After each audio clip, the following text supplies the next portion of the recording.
leigubílum að það séu þeir sem að séu þeim þeirri þjónustu að þeir tali íslensku. Vilja bara alls ekki snerta á þessu og eru tilbúnir að taka upp þá rasista korti en við ræða þessa hluti. Og þú hefur ekki áhyggjur af því að vera kallað rasista af þessum hópum? Nei, það ekki. Og stríð eru ömurleg og óhugguleg. Þannig að ég held að okkar framlag til friðarviðræðna væri bara að reyna að ná betra samtali þarna og tala inn í þetta og ef maður skoða bara hlutina, ef við færum í að setja á viðskiptabán, þá myndi það miklu frekar bitna á íslenskum hagsmunum heldur en ísraelskum. Auka fjölskyldusameiningar frá Palestínu til Íslands, hvert er þitt sjónarmið það að Palestínumenn séu að koma hingað til lands?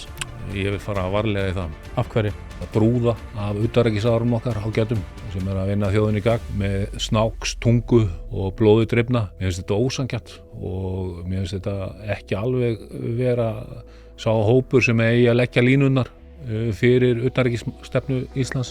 Þakka þér kærlega fyrir að hlusta á þennan stutta bút. Þú getur nálgast þennan þátt og allt efni hlaðvarpsins Ein Pæling á pardus.is/einpæling.